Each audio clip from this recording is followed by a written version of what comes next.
All right, so before we go on, does anyone have any questions from stuff we've been covering? Yep. I was looking at Friday's homework stream. Yeah. And I think it was number 9. Mm-hmm. Or was it 11? I was confusing a couple of them. But you used like half the height, like half the width. I don't have those with me. Does anyone have the have the problem?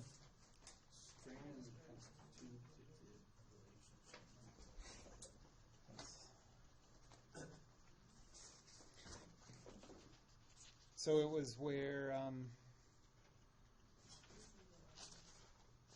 11. It was like use the integration of number 4. I think it was meant number 6. Yeah. The string ones? Number 8, maybe? 7? That's one where that, let's see.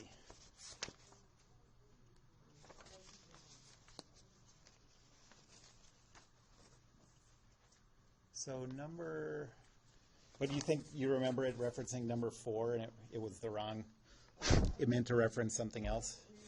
Like the height was like 0.3, the width was 0.1, and the thickness was 0.5. Okay. We would use like half of those heights for those dimensions in the calculator.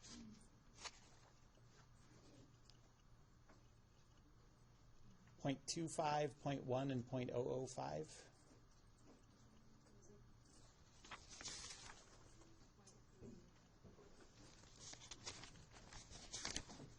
Well, I think it's number 11, sir. Okay. Okay.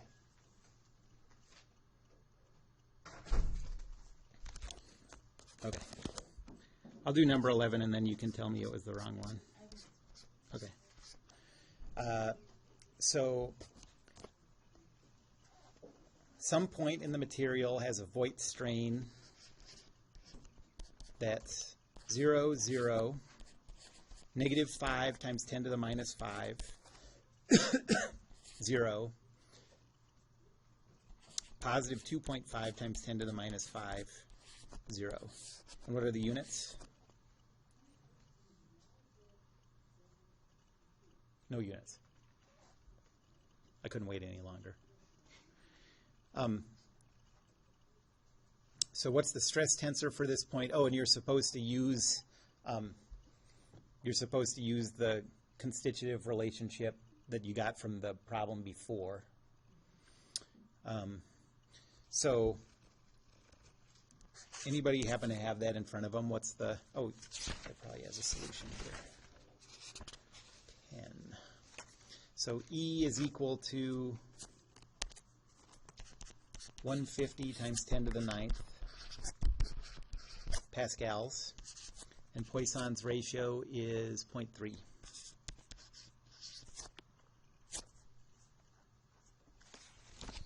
So to find the stress, you just multiply that matrix.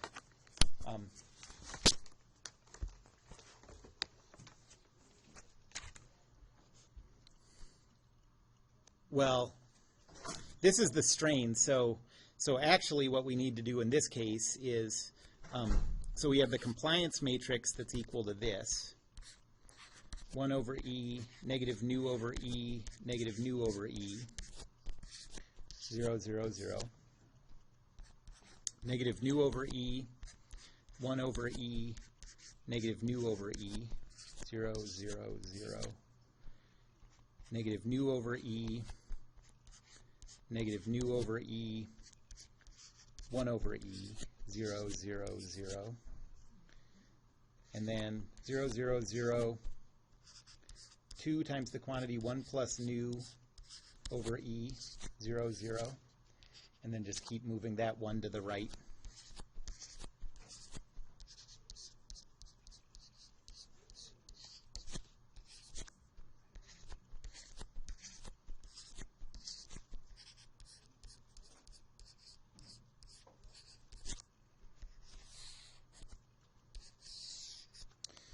and just plug in those values. But once you do that, you have a matrix that will let you do this calculation.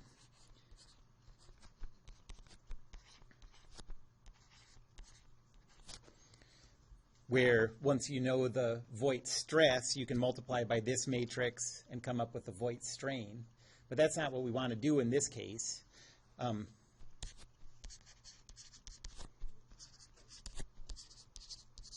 What we want to do is start with the Voigt strain, multiply by the stiffness matrix, and come out with the Voigt stress. So how do you do that? I never gave you a form for the stiffness matrix. What? That's right. Just invert this, and your calculator will do it. You don't even have to know what that does or anything. There's also a standard form for the stiffness matrix. I could have given you that instead, and then to do the compliance matrix, you'd have to invert that. But I think it only makes sense to remember one of those two. So I remember this one and just invert it to get the other one. So that stiffness matrix is a function of these values. Let me ask you one sort of intuitive thing. This compliance matrix, are those values bigger than 1 or less than 1? Way less than 1, yeah. These are all times 10 to the minus 9 and stuff like that. The stiffness matrix, are those values bigger than 1 or less than 1? Yeah, they're way bigger than 1. And the way I think of it is when you think of engineering materials, steel or concrete or whatever, you think of them as pretty stiff, not very compliant. So the compliance values are going to be small, the stiffness values are going to be big. Okay. You just for once. Yes. Sure.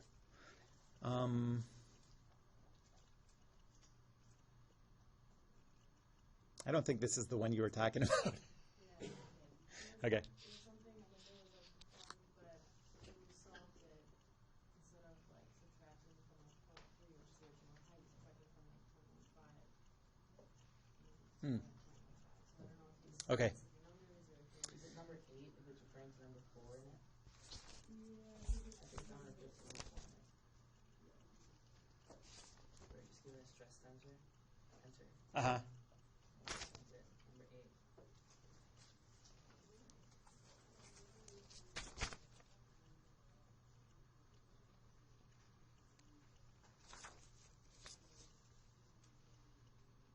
Yeah, that one definitely has the thing where I meant to refer to number 6, it looks like.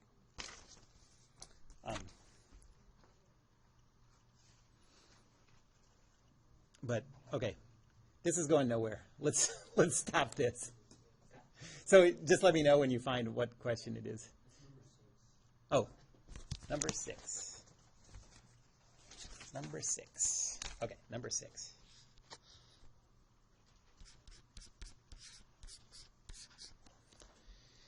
So we have a material sample.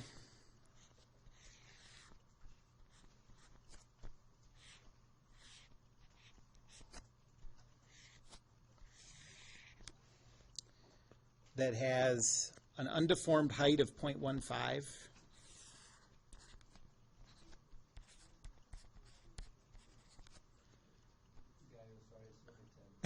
Okay. Okay, number 10. It's basically the same problem, just different numbers. Okay, undeformed height of 0.30 meters. A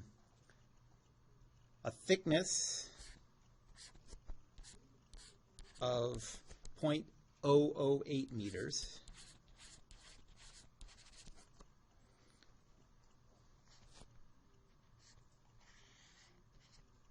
And a width into the page of 0.10 meters.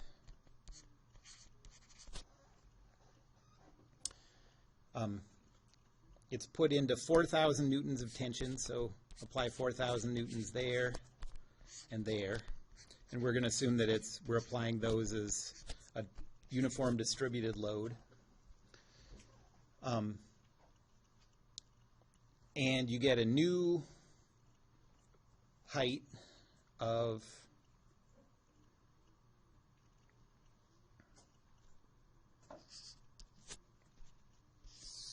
so I'll just draw this again.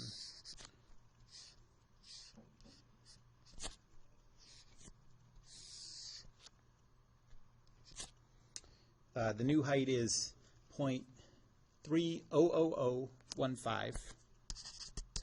Merry Christmas. You know, 0.30015. This width gets a little smaller. So this is 0.0999994. 5 nines. And then the thickness, well, that doesn't come into the calculations. We can just use these.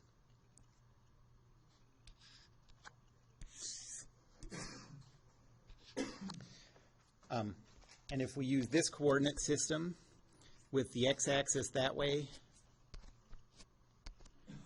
the x-axis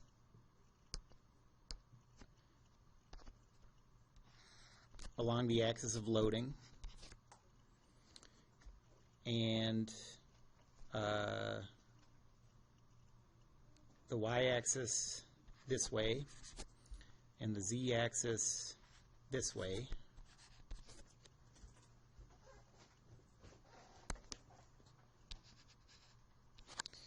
The values that we need to calculate Young's modulus, we need the axial stress in the direction of loading divided by the axial strain in that same direction. And for Poisson's ratio, we need, it's going to be negative strain in the ZZ direction. Strain, not stress. Divided by the strain in the loading direction. So the three values we need are stress XX, strain XX, and strain ZZ.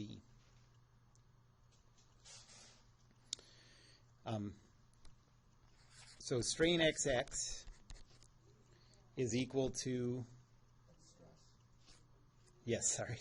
stress XX is equal to the force divided by the cross-sectional area that's being loaded. And that area is that total area is 0.008 meters times 0.10 meters, because we're talking about this area.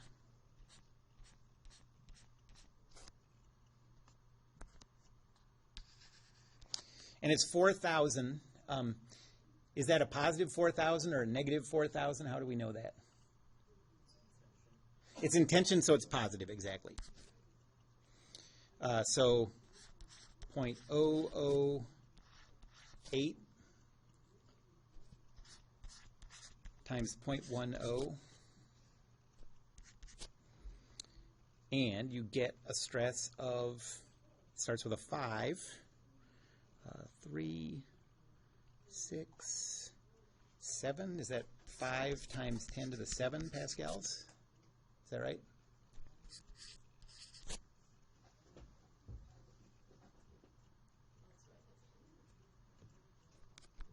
Did you say that's right, actually?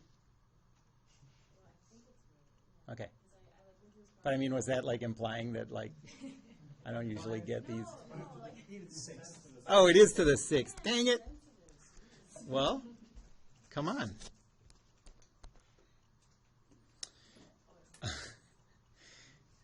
That's my new Mexican personality.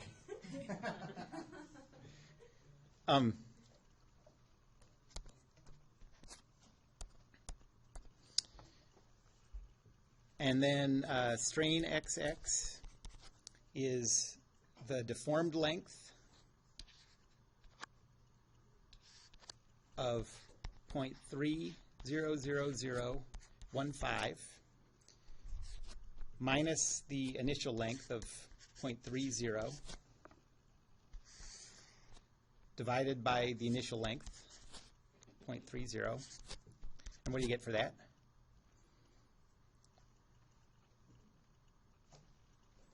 Zero, zero, zero, 1, 5. I think your solutions use different years. Oh, okay. Just have to remember. All right. If you think of it, send me an email and I'll, so I'm trying to get rid of all those things. Sense, like the process. Yeah. Okay. Yep. Sorry about that. Okay, let's just finish this. So what do you get if you, so 0.00015 divided by 0.3? Get 5 times 10 to the -5. Okay. And what are the units? Unit roots. Right. And then the ZZ strain is the deformed Z normal strain, so 0.09999994 minus the undeformed, the original length, divided by the original length. And can someone calculate that? -6 times 10 to the -6. Okay. And so now we can do all these calculations. Young's modulus is 5 times 10 to the 6th divided by 5 times 10 to the -5, which is 100 times 10 to the 9. I don't know why people seem to write it that way. 1 times 10 to the 11th, 100 times 10 to the 9. I guess that's equal to, this is in pascals, that's 100 gigapascals.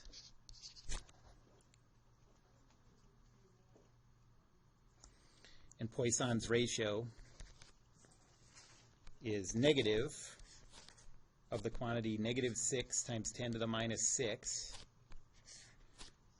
divided by positive 5 times 10 to the -5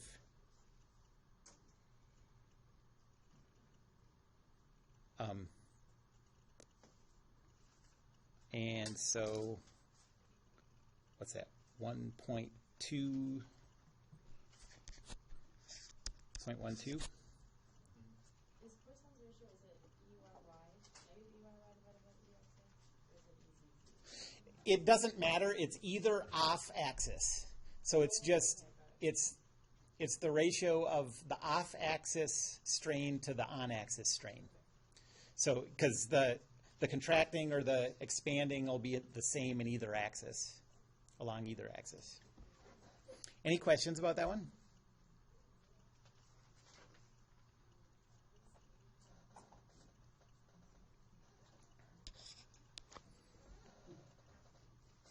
All right, any other questions? Was this yours, Bob? Who gave me this?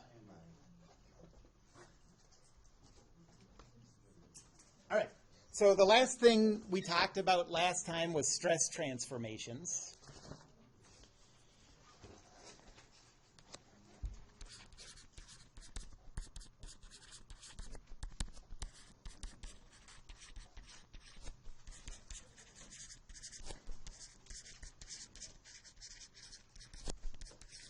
And the main reason that we ever want to do stress transformations, not the only reason, but the main motivation is principal stresses.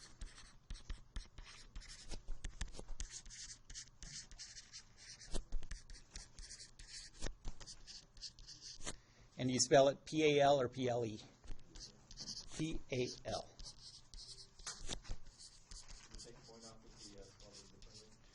It'll be one of those things where I don't take a point off, but I'll lose a little respect. To like my friends and family.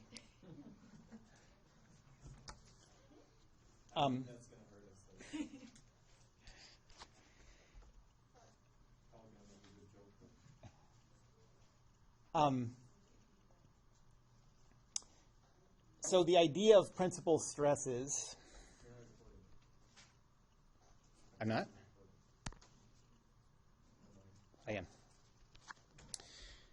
The idea of principal stresses is this.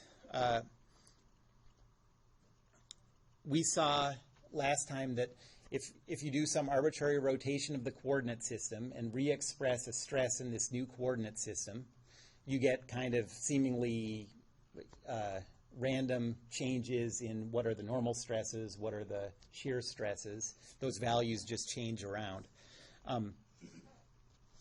And for any state of stress,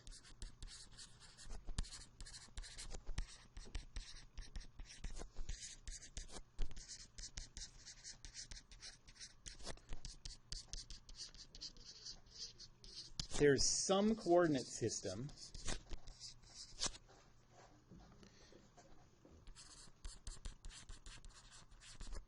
where that stress is made up of 3 normal stresses and no shear stresses.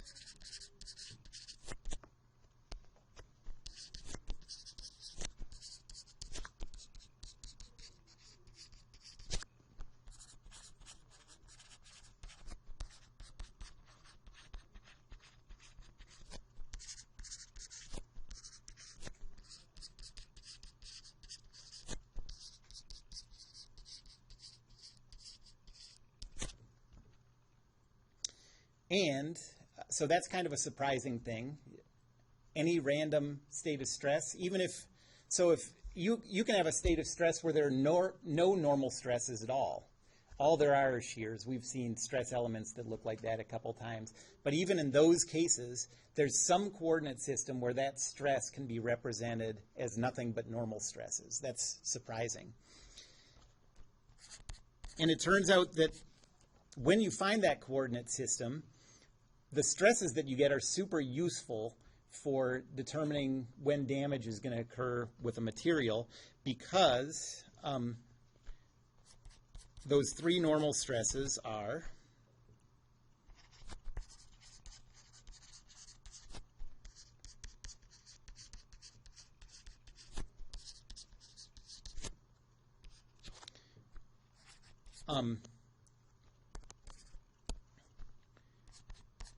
the most positive normal stress possible,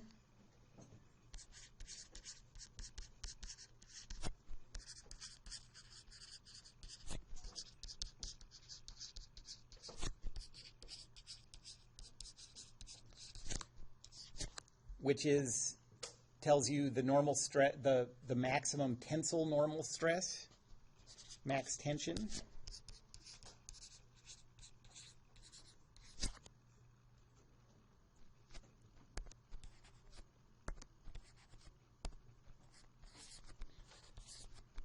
The most negative normal stress,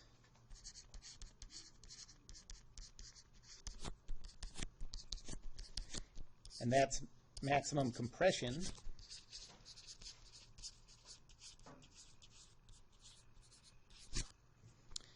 And third one in the middle that doesn't have a lot of usefulness, but it'll fall between those two.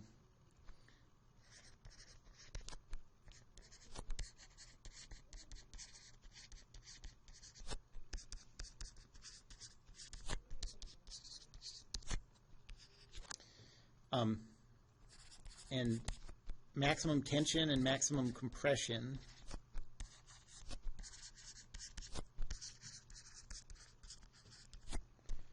are important to know if you're trying to predict when damage is going to occur.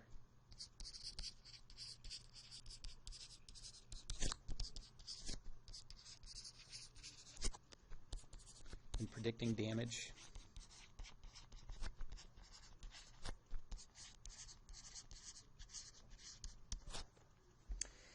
And even more important than the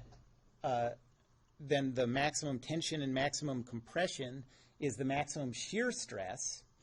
And finding these principal stresses lets you calculate the maximum shear stress. That occurs in a different coordinate system, obviously, because in the principal coordinate system you don't have any shear stresses.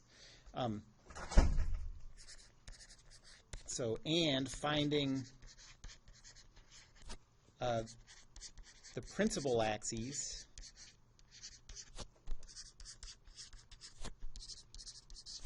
and stresses, the principal stresses.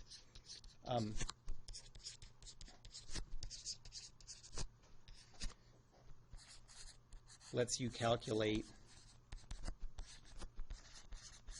the maximum shear stress, which is even more useful.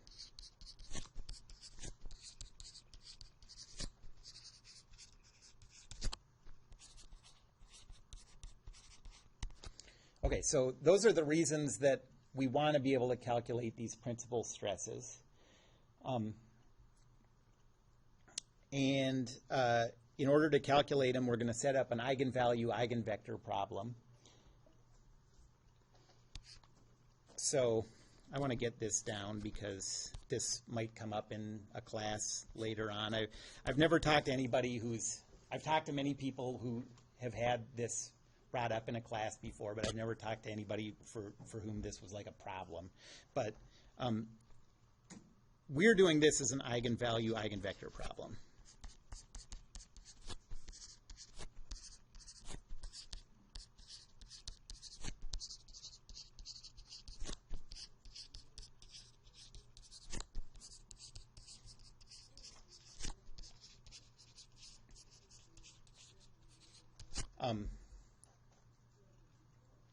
Before calculations of eigenvectors and eigenvalues were easy, there was a really cool hand calculation technique that was developed for doing this because there really weren't any other options. So in the old days, people did these same calculations using something called Moore's circle.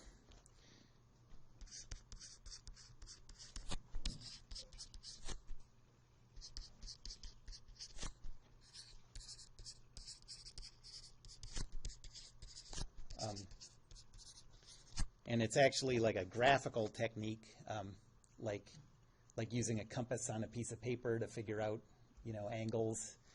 That's old school. People did calculations like this using a graphical technique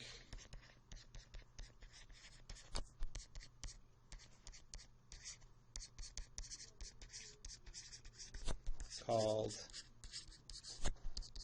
Moore's, M-O-H-R, circle. It's undeniably cool, but it has no advantages over, and it has many disadvantages over doing it as an eigenvalue eigenvector problem. So we're going to do it this way. If you ever have a class where, if a future professor ever says,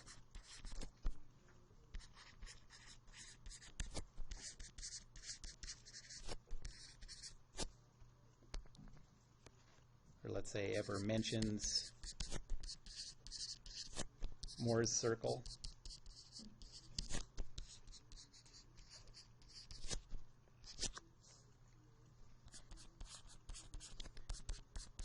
tell that professor, I learned it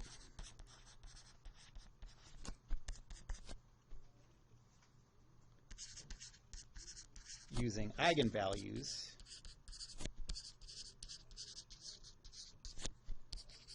because they have electronic calculators now.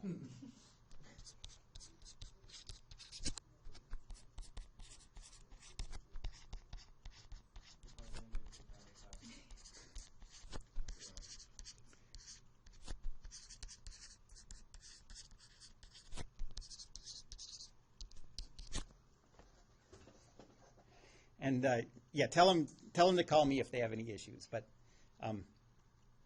there's no way that this is a better way to learn it anymore. Some classes still do because things change slowly, but come on.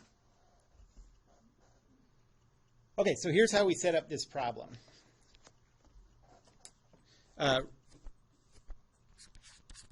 So this is how to calculate principal stresses.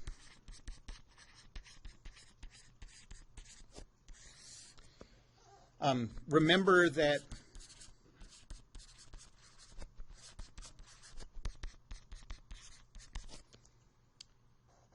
the stress tensor, so sigma xx, sigma xy, sigma xz, second row, sigma xy, sigma yy, sigma yz, third row, sigma xz, sigma yz, sigma zz. If you multiply that matrix by the outward facing unit vector, so I'll call this nx, ny, nz. These are the components of the outward facing normal.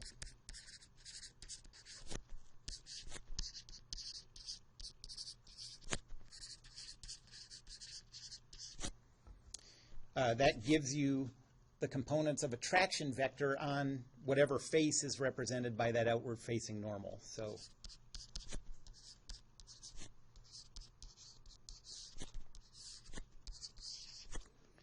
this is the traction vector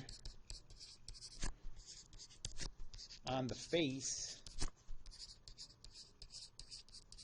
associated with the vector nx, ny, nz.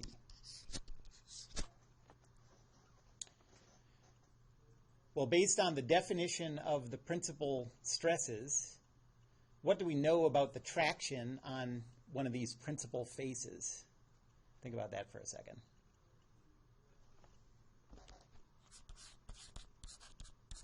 So the definition of the principal stresses. So we know that the principal stress tensor has nothing but normal stresses. So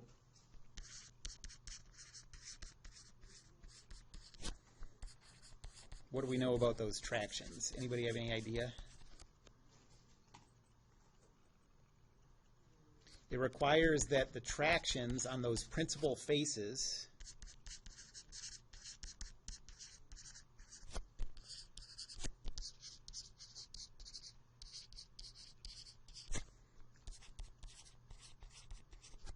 are parallel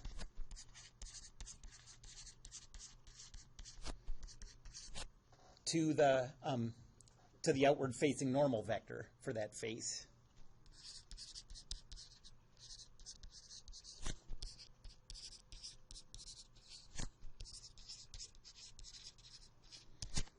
If that traction vector wasn't parallel to the outward facing normal vector, you'd have components of the traction, that were perpendicular to the outward facing normal, and those would be shear stresses. You know what I mean? So otherwise you'd have shear stresses.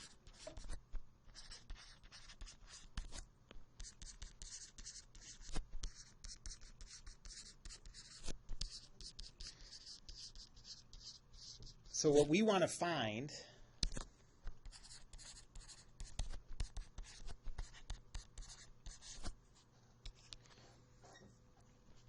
is, for this stress tensor, I guess write this out again, xx, xy, xz, second row, xy, yy, yz, third row, xz, yz, zz. So there's the stress tensor that you start with. You don't have any control over that. But we want to find two things: an outward facing normal vector and a constant that I'm going to call the Greek letter lambda, but that's just a variable, so that when you multiply this outward normal to this stress tensor, you get back some constant times that outward facing normal vector. Okay, you can think of that as a definition of saying that this left side gives you the traction, right? That gives you the traction vector. So this requirement says that the traction vector is parallel to the outward facing normal.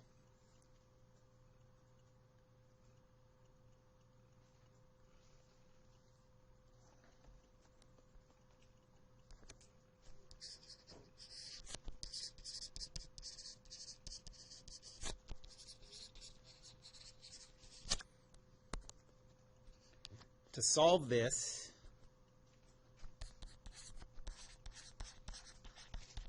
we need to find the constant lambda. That's our eigenvalue.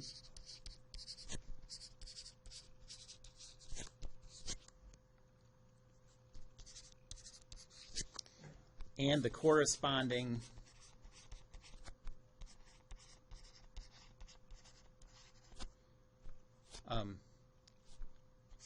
outward-facing normal vector, n.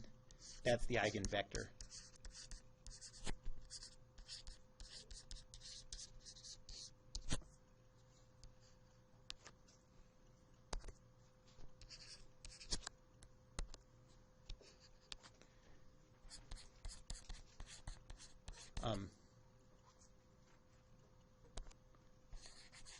Let's say there are 3 of these pairs. So we're going to have to find 3 of these lambda values and 3 corresponding outward-facing normals.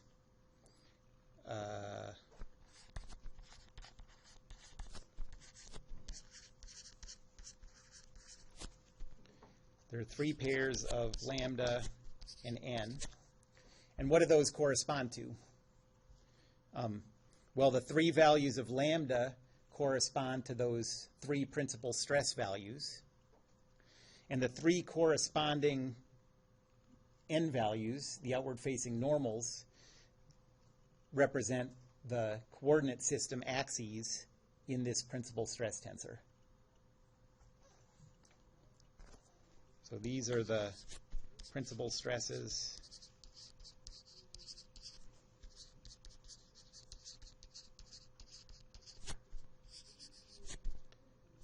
And these are the coordinate system axes for the principal coordinate system.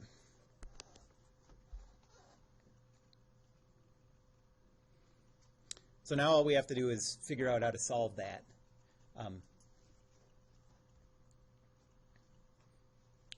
To solve it on a TI-89 calculator,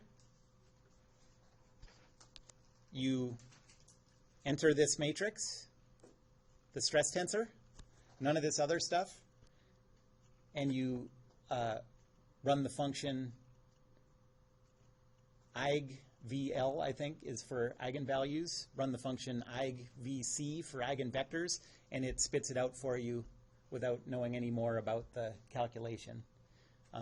But I want to go through how you calculate this by hand.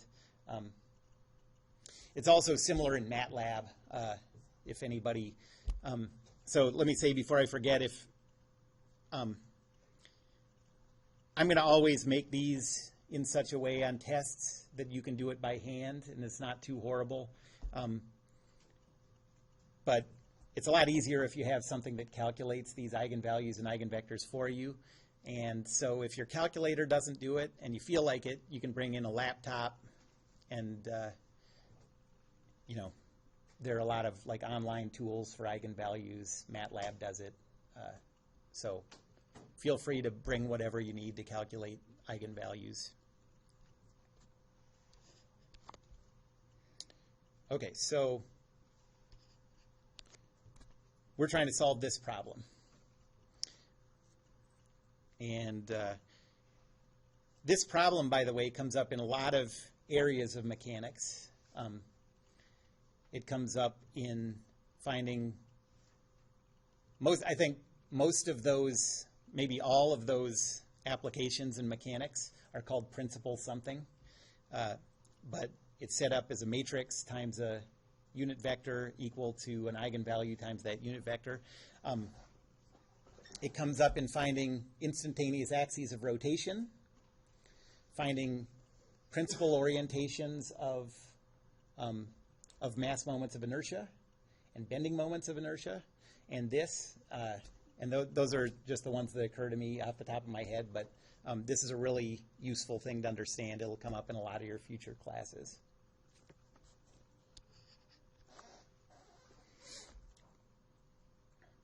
Okay, well, so you can think of this as the main problem. Okay, this is the basic eigenvector problem, eigenvalue eigenvector problem.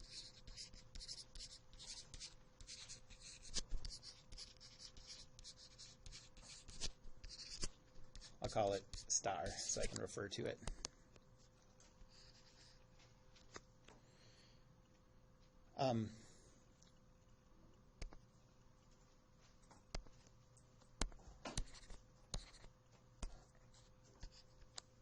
Well, you can rewrite star this way.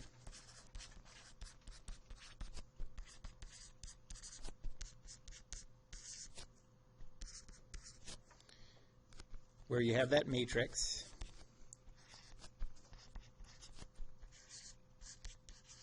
So this is the stress tensor XX, XY, XZ, XY, YY, YZ, XZ, YZ, ZZ.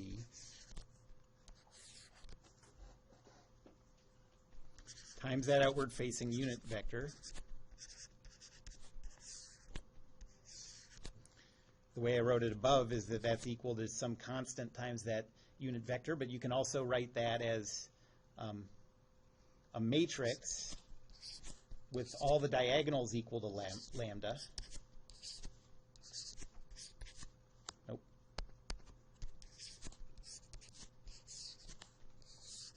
Times that normal vector.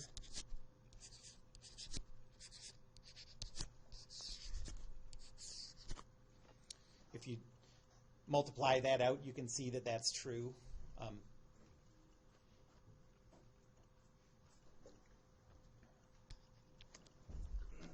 And once you've written it this way, you can subtract the right side from both sides. And you get a new form of this equation that says sigma xx minus lambda is the first element. Then sigma xy, sigma xz. Then for the second row of the matrix, you have sigma xy, and then the element sigma yy minus lambda, and then sigma yz. Then the last row is sigma xz, sigma yz, and then the last element is the quantity sigma zz minus lambda. And all of this is multiplied by that outward-facing unit vector. And that's equal to the 0 vector.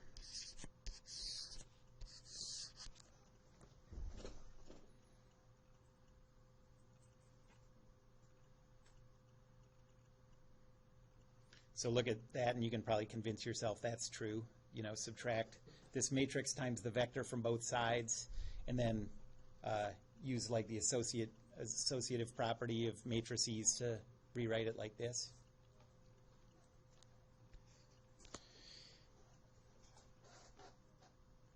We want real, not real. We want true solutions. We don't want zero solutions. So we want to eliminate the non-trivial. We want to eliminate the trivial possibilities. For the non-trivial solutions to this, so the non-trivial solutions require that that matrix is non-invertible.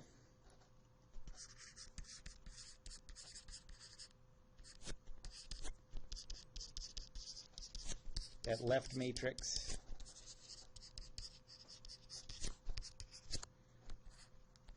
is non-invertible. And A way you can require that a matrix is non-invertible is to set its determinant equal to 0. If a matrix has a determinant equal to 0, you can't take its inverse.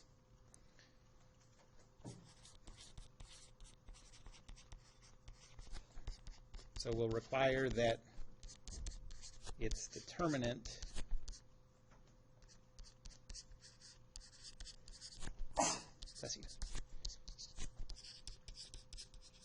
is 0. So this problem comes down to this. You have a matrix sigma xx minus lambda,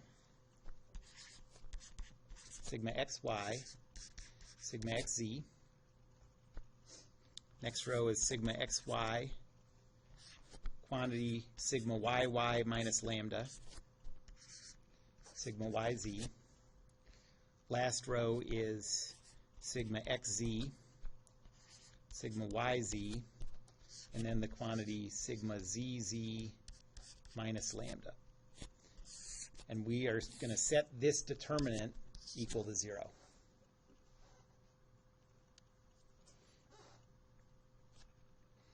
This will give 3 solutions, and those are the principal stresses.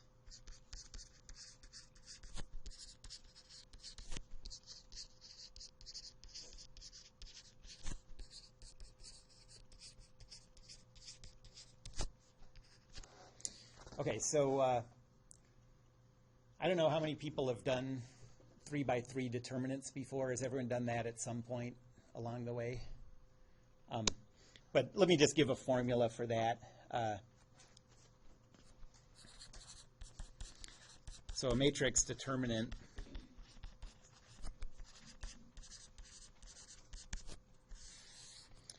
if you have the matrix A, B, C, D, E, F, G, H, I. So that last element is imaginary. Not really. And you're taking the determinant.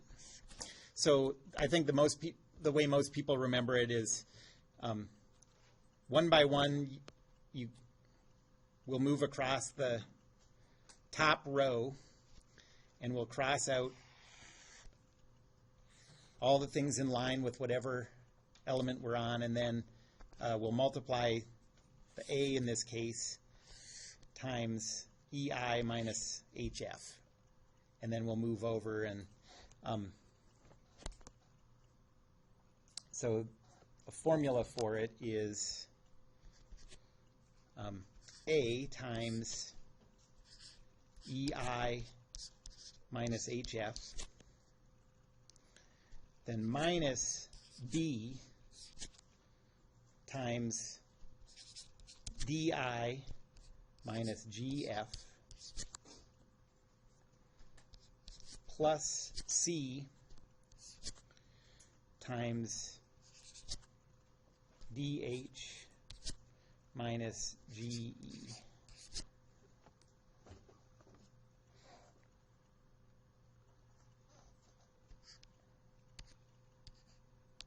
Since we're only dealing with symmetric matrices, it doesn't matter if we go across the top or on the side, right? Yeah, it doesn't ever matter. So that's true. Even all the terms will look the same because it's symmetric. But in fact, whether it's symmetric or not, you can do a matrix going across the top, down the side. You can do it down any rows. There's just some other things you have to remember. But yeah, so you can also do this as A times EI minus HF minus D times D times AI minus GC plus G times BF minus EC.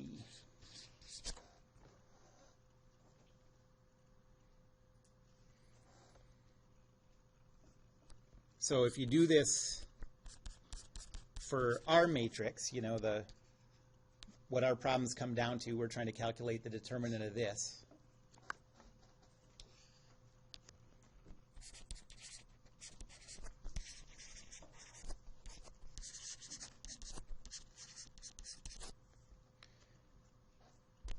And set it equal to 0.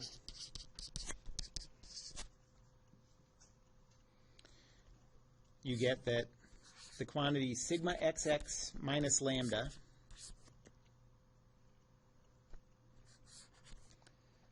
times, this is all in brackets now, sigma yy minus lambda quantity times sigma zz minus lambda quantity minus sigma yz squared, end bracket,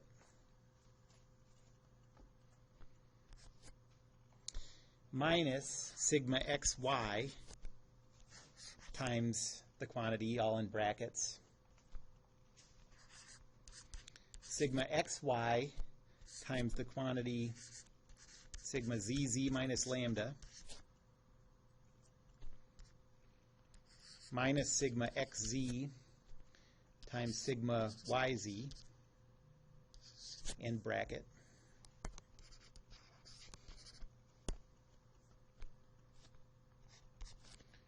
plus sigma xz times the quantity in brackets, sigma xy times sigma yz, minus sigma xz times the quantity sigma yy minus lambda, end bracket. So that's this ugly expression. Set it equal to 0, and the roots of that polynomial for lambda are your principal stresses.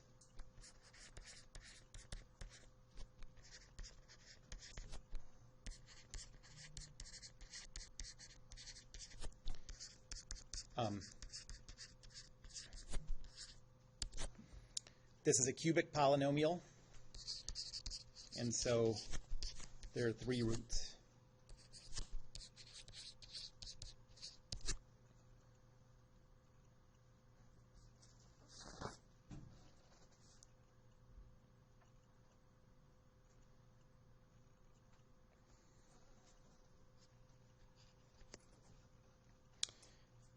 Okay, so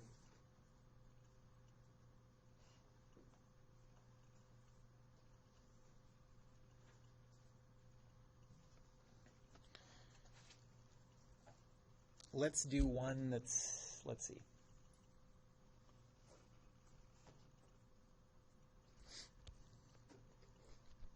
Let's say that our stress tensor, this is an example. So let's say that our stress tensor is equal to 5, 5, 0,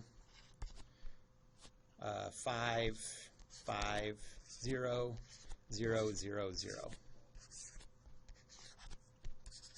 in megapascals. What are the principal stresses?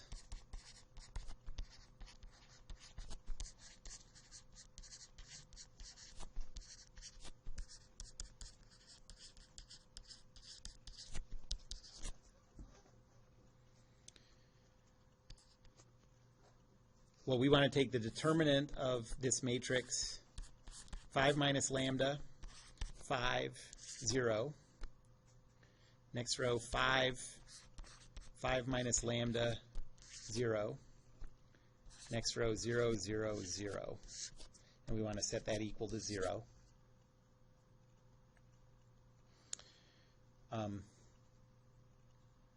So, the determinant. So the quantity 5 minus lambda. You're right. Yes, thank you. Thank you. This should be minus lambda. Yep.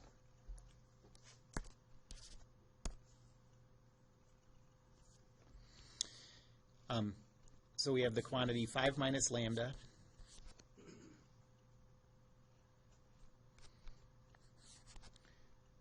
times the quantity 5 minus lambda times negative lambda minus 0.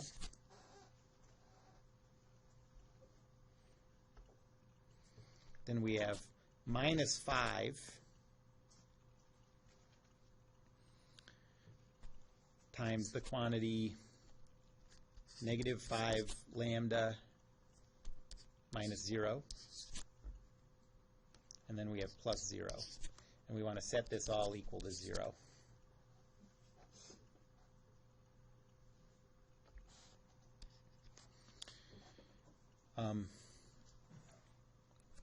So what do we get? 5 minus lambda, the quantity 5 minus lambda, times the quantity negative 5 lambda plus lambda squared,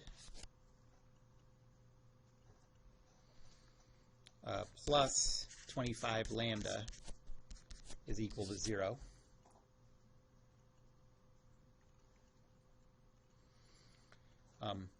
We can pull lambda out of this whole thing.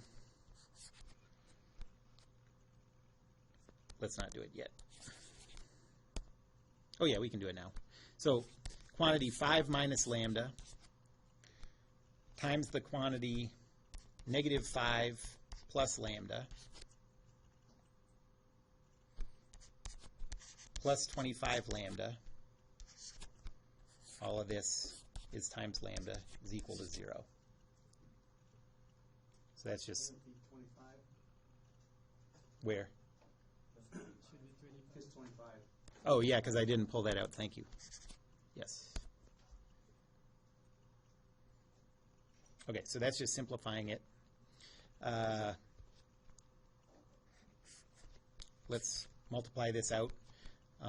So we get negative 25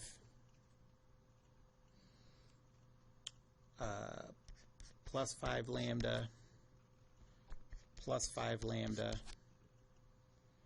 minus lambda squared plus 25. Is that right?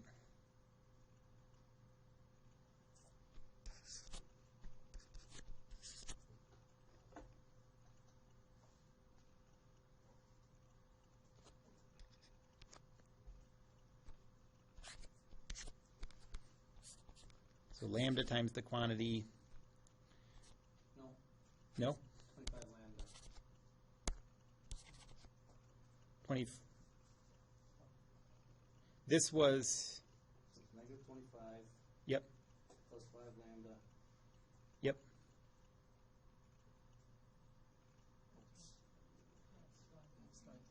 It's right? Okay. Plus 5 lambda. Oh, yeah, you're right. Okay. So this is negative lambda squared plus 10 lambda, and that's it? Is equal to 0. So now we can pull out another one, and we have lambda squared in front times 10 minus lambda is equal to 0. Right? Am I doing it? No mistakes so far that haven't already been corrected? So the roots are 0, 0, and 10.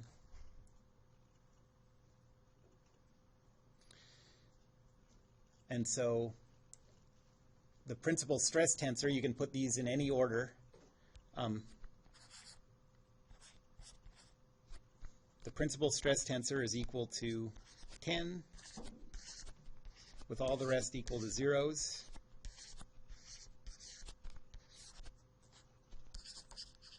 Or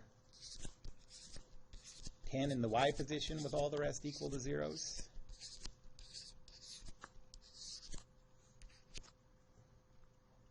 Or 10 in the z position with all the rest equal to zeros.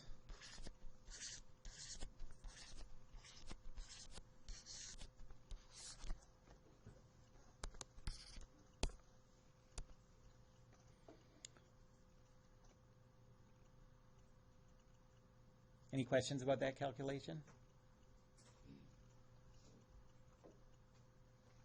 Okay, let's take a 10-minute break, and we'll start again at quarter after.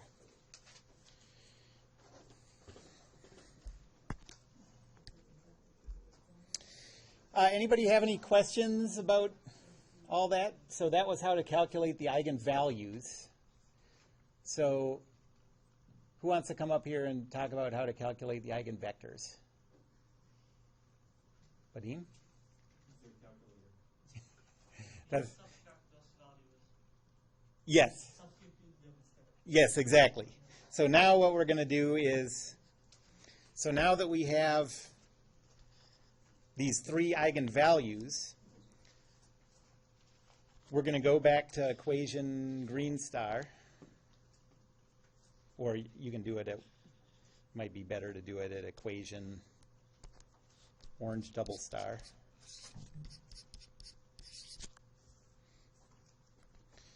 Plug the, one by one, plug the lambda values in for lambda in this equation, and then just solve for the normal vectors that satisfy it. Okay.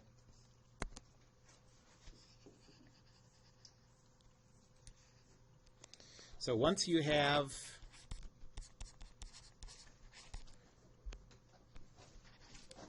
the three lambda values, the eigenvalues, and those are the principal stresses,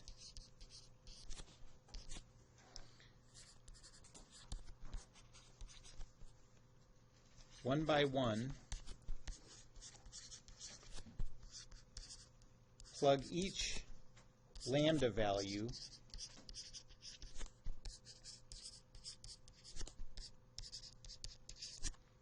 back into orange double star,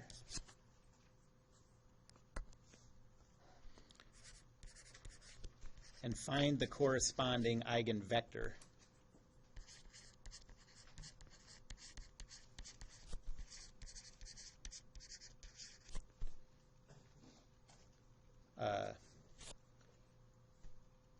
Find the corresponding normal, unit normal, and that's the eigenvector.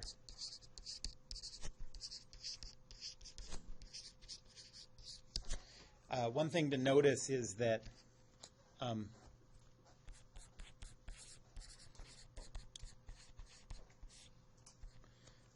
there are always two possibilities for any one of these eigenvectors corresponding to, basically, you can only pin it down to something parallel to a line, but you can have, the eigenvector can be this way, or it can be the opposite, and either one of those is fine.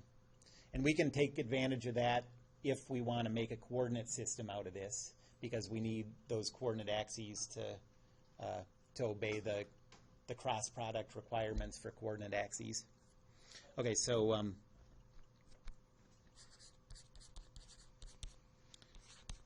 whatever n, unit vector n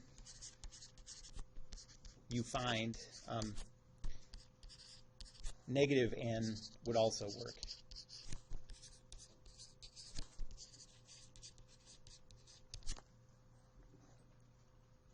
Okay, so let's do this with the example that we just did.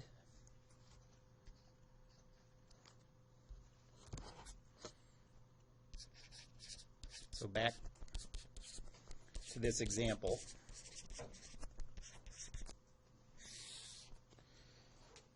We have that the lambda values are 0, 0, and 10.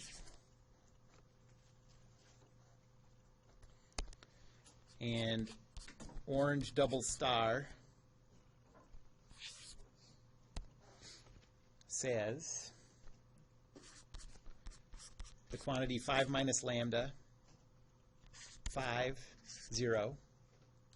Second row, 5, quantity 5 minus lambda, 0.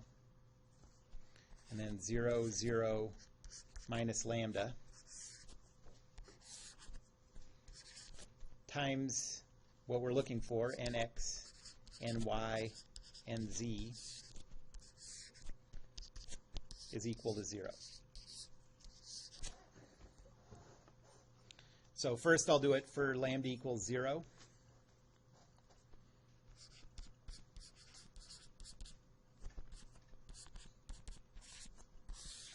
We have to do it one by one for each of these eigenvalues. So if you plug lambda equals 0 into this equation, equation double star gives 5, 5, 0, 5, 5, 0, 0, 0, 0.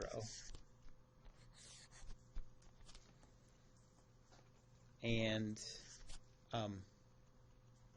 we're multiplying that by nx, ny, nz, and requiring that we get the 0 vector out.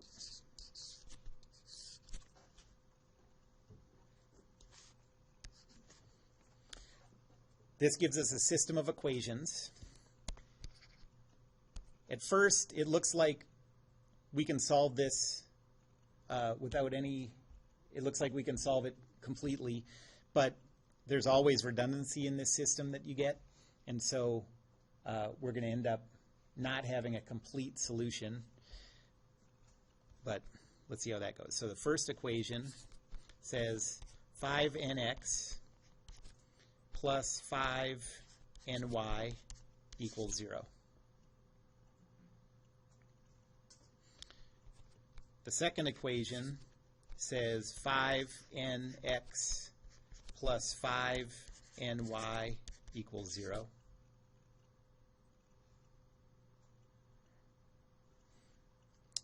And the third equation says 0 equals 0.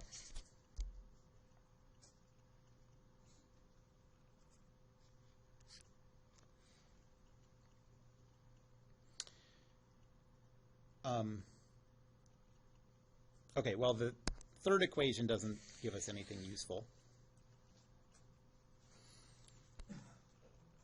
The first two equations, these are redundant. And so we just get this requirement that says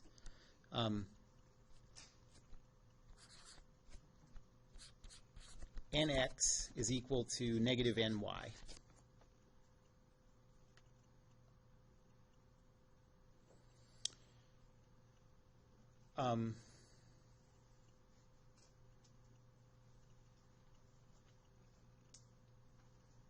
Okay, so what does that tell us?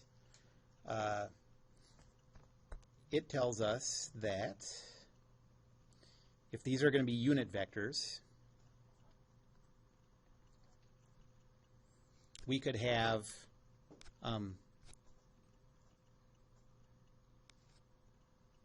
so we could have a vector.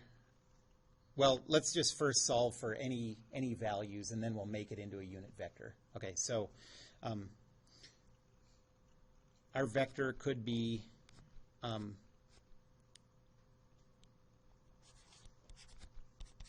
we could have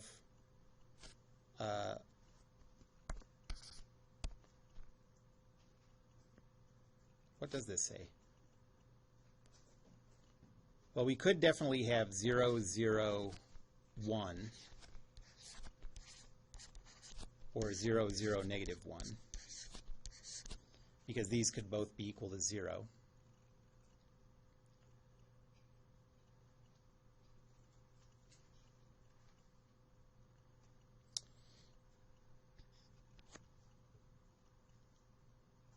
We could also have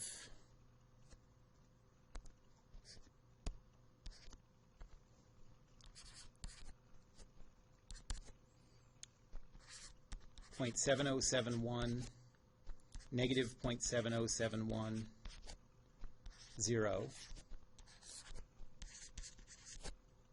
or the negative of that, negative 0.7071, positive 0.7071, 0.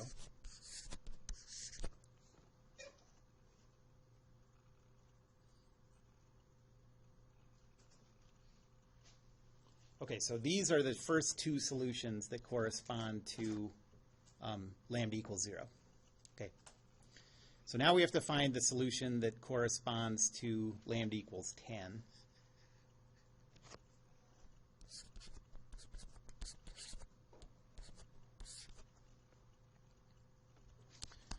So with lambda equal to 10, equation double star says 5 minus 10, 0, 0. Nope. 5 minus 10, and then 5, 0. Then 5 minus 10, 0.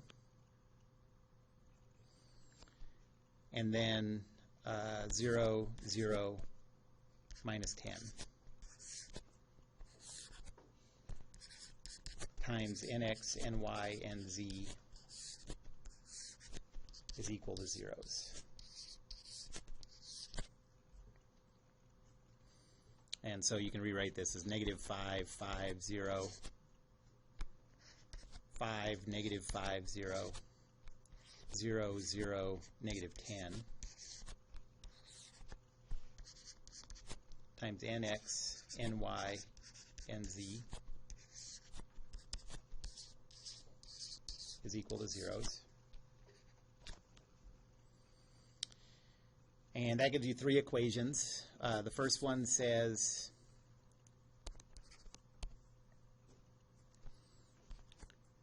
negative 5 nx plus 5 ny is equal to 0. The second one says positive 5 nx minus 5 ny is equal to 0. And the third one says negative 10 nz is equal to 0.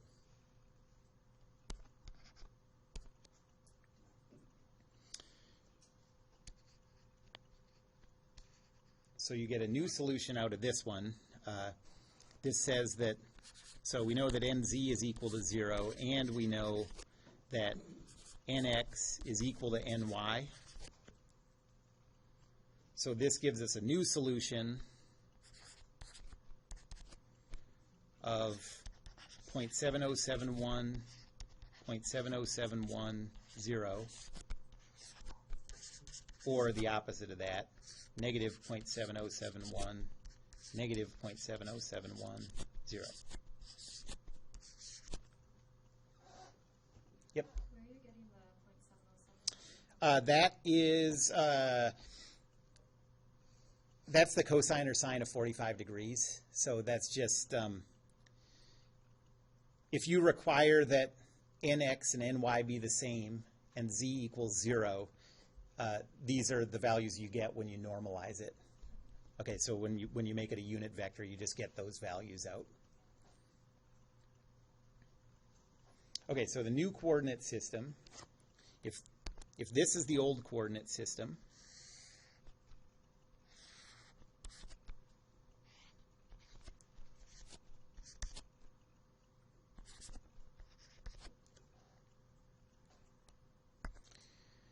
the new coordinate system is rotated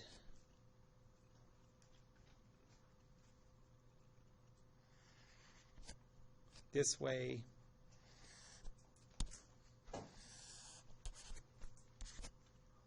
this way, and this way. You can think of this as the unit vector corresponding to the x-axis, the new y-axis, and the new z-axis is the same.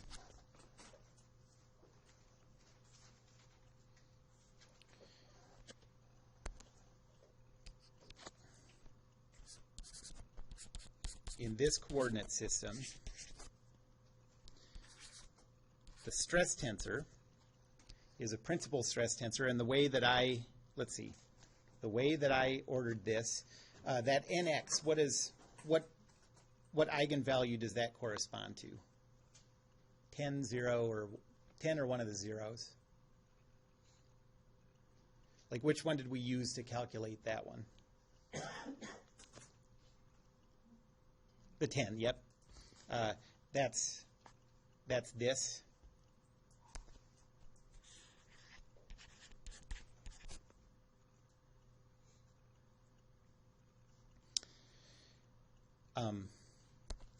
So this corresponds to a stress value of 10. What about this ny? Which stress value? Well, both of the other two are zeros. So this one corresponds to a 0. This one corresponds to a 0. And so your new stress tensor is in the x direction, we have 10. In the y and z directions, we have 0.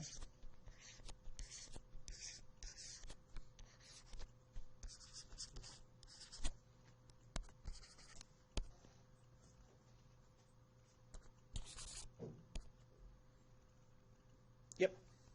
How did you know that the new coordinate system rotated that way? How did you know that that axis was Okay, I didn't know that. I chose that because any of these axes can be the way I drew them, or they can be the opposite way. And any one of those can be any axis you want, as long as you make it so that as long as it meets the requirement that I cross j is equal to k, I cross k is equal to negative j, and j cross k is equal to I. As long as you meet those requirements for a coordinate system, you can have these in any order. So you could have done the 0 lambda too? Yeah, we could have gone, yes, we could have made this the x-axis, this the y-axis, and this the z-axis. And if we would have done that, the stress tensor would have been 0, x, y, 0, 0, 10. So each one of these axes drawn corresponds to a stress, and you can't do anything about that. But you can change which one is called what axis, and therefore which one lies where in the stress tensor. We'll get more practice with this. I know it's confusing at first. Any other questions? And remember that if you have a calculator that computes eigenvalues and eigenvectors, it's considerably less confusing to calculate because you just punch in your original matrix and tell it to do all that stuff we did, and it does it, gives it to you. Our original matrix is the 3x3 with the 5s? Yes, before you add any lambdas or anything. Okay. That's enough.